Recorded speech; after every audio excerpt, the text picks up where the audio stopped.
ಓಂ ಭುಜಂಗೇಶಾಯ ವಿದ್ಮಹೇ ಸರ್ಪರಾಜಾಯ ಧೀಮಹಿ ತನ್ನೋ ನಾಗೇಂದ್ರ ಪ್ರಚೋದಯಾತ್. ವೀಕ್ಷಕರೇ, ಇದು ಒಂದು ಸರ್ಪ ಮಂತ್ರ.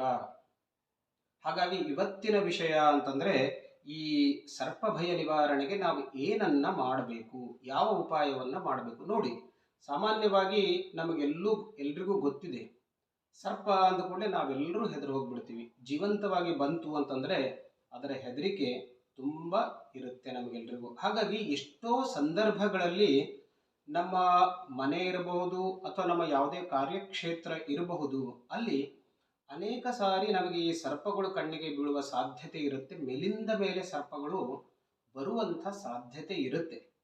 ಅದಕ್ಕೆ ಅನೇಕವಾದಂತಹ ಕಾರಣ ಇರಬಹುದು. ನಿಮ್ಮ ವಾತಾವರಣದ ಪರಿಸ್ಥಿತಿ, ಅಲ್ಲಿಯ ಪರಿಸರದ ಪರಿಸ್ಥಿತಿ ಕೂಡ ಸಾಧ್ಯತೆ ಇರುತ್ತೆ. ಅದನ್ನು ಕೂಡ ನೋಡಿಕೊಳ್ಳಿ. ನಿಮ್ಮ ಮನೆ ಮತ್ತು ನಿಮ್ಮ ಸುತ್ತಮುತ್ತಲಿನ ಪರಿಸರ ಸ್ವಚ್ಛವಾಗಿರುವಂತೆ ನೋಡ್ಕೊಳ್ಳಿ. ಇದು ಒಂದು ವಿಷಯ.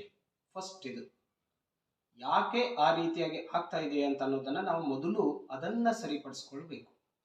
ಹೀಗಿದ್ದಾಗಲೂ ಕೂಡ ಒಂದು ವೇಳೆ ಮೇಲಿಂದ ಮೇಲೆ ನಮಗೆ ಸರ್ಪ ದರ್ಶನ ಆಗ್ತಾ ಇತ್ತು ಅಂತಂದ್ರೆ ನಾವು ಏನನ್ನ ಮಾಡಬೇಕು, ದೈವಿ ಉಪಾಯವನ್ನ ಏನ್ ಮಾಡಬೇಕು ಅಂತಂದ್ರೆ, ನಾನು ಈಗ ಮೇಲೆ ಹೇಳಿದಂಥ ಬೇಕಾದ್ರೆ ಈ ಸರ್ಪ ಮಂತ್ರವನ್ನ ಸ್ವಲ್ಪ ಪ್ರತಿನಿತ್ಯ ಸರ್ಪದ ಪೂಜೆಯನ್ನು ಅಂದರೆ ನಾಗ ಪೂಜೆಯನ್ನ ಮನೆಯಲ್ಲೇ ಮಾಡಿಬಿಟ್ಟು, ಯಾವುದಾದ್ರೂ ಮೂರ್ತಿಯನ್ನ ತಗೊಂಡು ಬನ್ನಿ, ಅಥವಾ ಕಲ್ಲಿನ ಮೂರ್ತಿ ಇದ್ರೂ ಕೂಡ ಅದನ್ನು ಚಿಕ್ಕದಾಗಿರುವಂತಹ ಮೂರ್ತಿಯನ್ನ ಮನೆಯಲ್ಲಿ ಇಟ್ಕೊಂಡ್ಬಿಟ್ಟು ಅದಕ್ಕೆ ಹಾಲನ್ನ ಹಾಕಿಬಿಟ್ಟು ಪ್ರತಿನಿತ್ಯ ಒಂದು 10 ಸಾರಿ ಈ ಸರ್ಪ ಮಂತ್ರವನ್ನ ಭುಜಂಗೇಶಾಯ ವಿದ್ಮಹೇ ಸರ್ಪರಾಜಾಯ ಧೀಮಹಿ ತನ್ನೋ ನಾಗೇಂದ್ರ ಪ್ರಚೋದಯಾತ್ ಈ ಮಂತ್ರವನ್ನ ಕೂಡ ಹೇಳ್ತಾ ಬನ್ನಿ.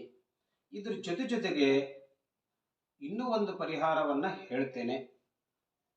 ಅದು ಅಂದ್ರೆ, ಒಂದು ವೇಳೆ ಹೀಗೆ ಮೇಲಿಂದ ಮೇಲೆ ಸರ್ಪ ನಮ್ಮ ಮನೆಯನ್ನ ಪ್ರವೇಶ ಮಾಡ್ತಾ ಇದ್ರೆ ಆ ಮನೆಯಲ್ಲಿ ಒಂದು ನವಿಲಿನ ಗರಿಯನ್ನ ಇಟ್ಟುಕೊಳ್ಳಿ.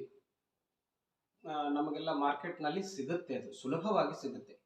ಆ ನವಿಲಿನ ಗರಿಯನ್ನ ತಂದುಬಿಟ್ಟು ವಿಶೇಷವಾಗಿ ಯಾವ ಸ್ಥಳದಲ್ಲಿ ಸರ್ಪದ ಪ್ರವೇಶ ಮೇಲಿಂದ ಮೇಲೆ ಆಗ್ತಾ ಇದೆಯೋ ಆ ಸ್ಥಾನದಲ್ಲಿ ಅದನ್ನು ಇಟ್ಟು ಬಿಟ್ರೆ ಸರ್ಪದ ಪ್ರವೇಶ ನಿರ್ಬಂಧವಾಗುತ್ತೆ.